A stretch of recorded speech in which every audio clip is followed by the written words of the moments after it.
Now you may be familiar with the Bronsted-Lowry definition of an acid or a base, and that is a proton donor, or in the case of a base, a proton acceptor. But there are such a thing as a superacid, and they happen to fall under the category of proton donors. Now, superacids are substances that have extremely weak conjugate bases.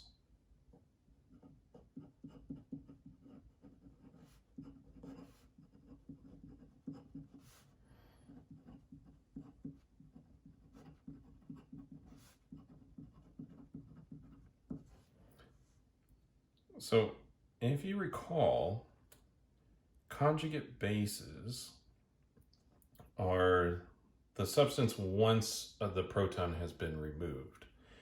And if this substance is a absolutely terrible, worse than any kind of base, then if you can put an H plus on there, that will be an incredible acid. And you can use these to transfer a proton to a species that you would think is not possible to transfer a proton to.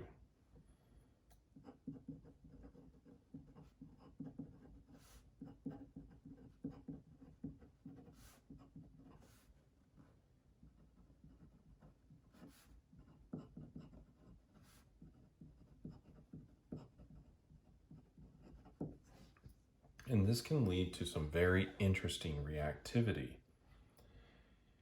So George Olah, back in 1994, was awarded a Nobel Prize for his work involving superacids.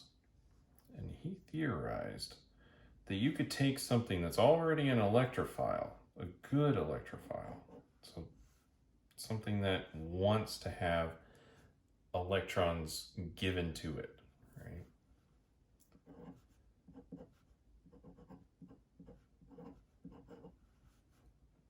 Such as NO2 plus. Right? This is an excellent electrophile. But if we were to add a superacid,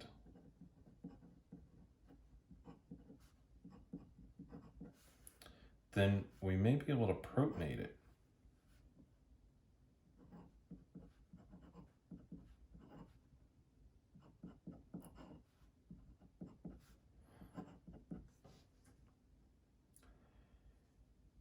And so we can take an electrophile and turn it into something called a super electrophile.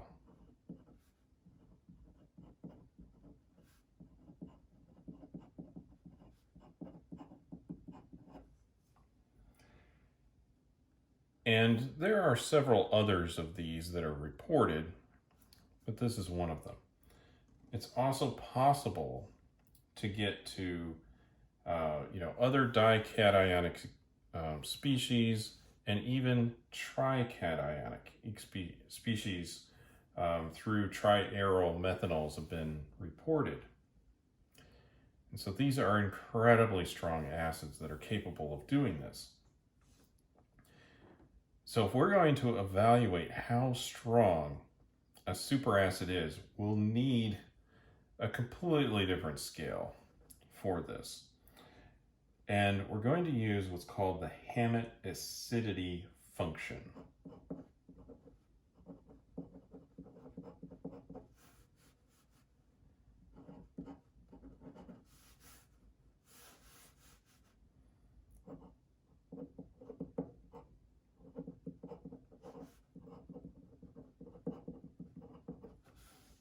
And this function has a resemblance to Henderson-Hasselbalch in some of its form, but not exactly.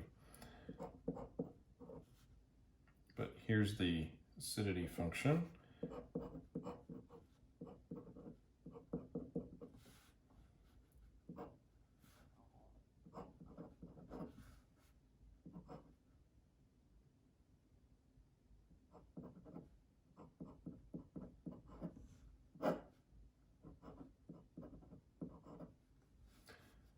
So this substance right here is a nitroaniline indicator.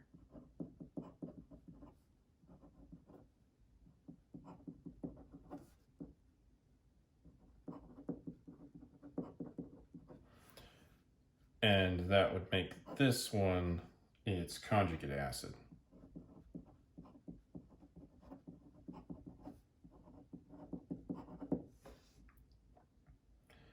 And if you use this scale on something that's fairly strong, like sulfuric acid,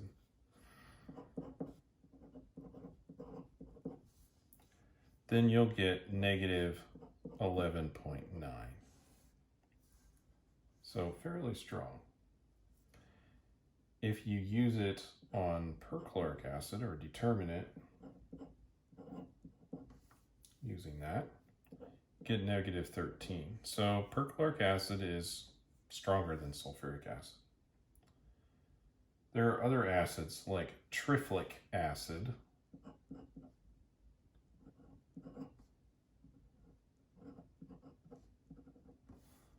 which is a little stronger. And by a little, I mean this is a logarithmic scale. So it's getting close to several hundred times stronger. All right, this is about 10 times stronger. That's about another little bit more than 10 times stronger there. And then we can start really cranking it up with fluorosulfonic acid.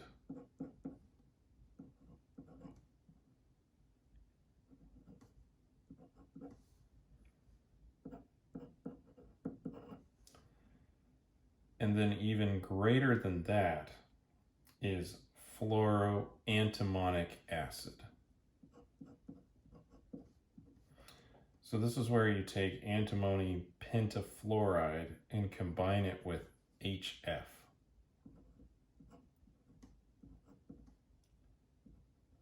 Now what will happen is this fluorine will transfer over to the antimony and form an incredibly stable anion.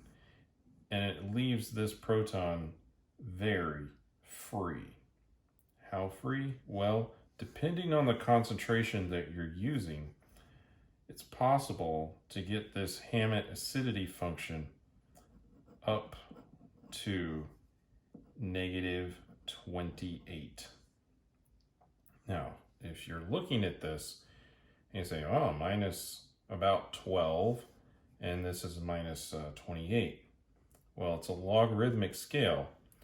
So in between sulfuric acid and our fluoroantimonic acid, it's really somewhere around 10 to the 16th power times stronger. And that's a lot. This is incredible. Some substances that are similar to this are capable of protonating hydrocarbons like candle wax.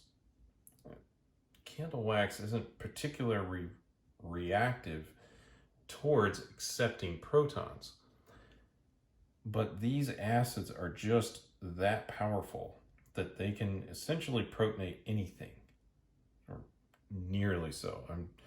We're always looking for new acids, and so there might be something in the works where that's stronger than this particular substance. And you might say, well, what kind of container would you even put that in? It's so strong. Well, you'd need to use a Teflon container because a carbon-fluorine bond is very strong. And even then, in general, these things are kind of made when you need them and not before.